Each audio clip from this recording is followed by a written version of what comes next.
Hi guys, welcome to our channel. Meron na naman tayong gagawin ngayon guys, itong MXQ Pro na TV box.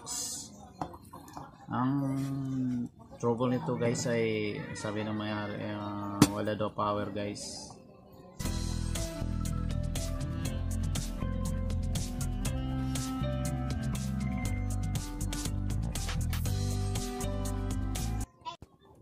So guys, testing na natin itong MXQ Pro.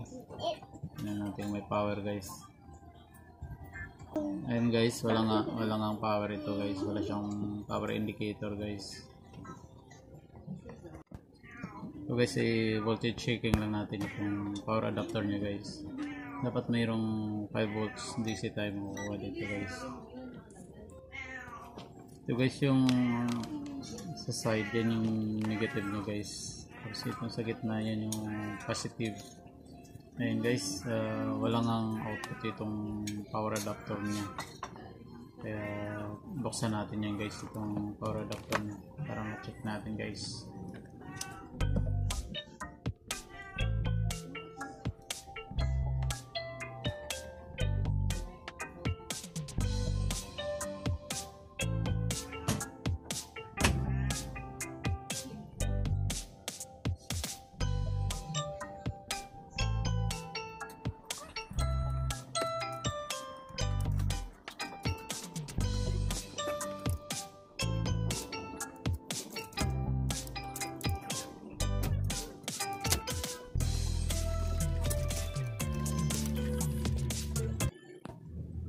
Ayun na guys, bukas na itong power adapter.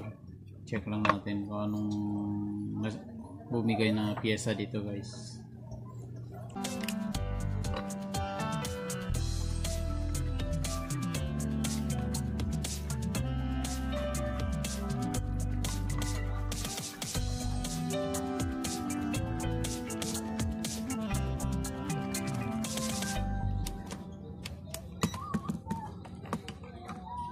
So guys, i-continuity checking lang natin itong cable niya guys, itong outside. Kadalasan kasi guys, ito yung napuputol. Check lang natin kung may continuity. Ayan guys, testin natin dito. Ayan, okay guys, okay yung wire. Okay yung negative. Yung positive naman tingnan natin guys. Ayan din guys, may continuity itong wire. Ibig sabihin okay itong wire natin guys, walang putol.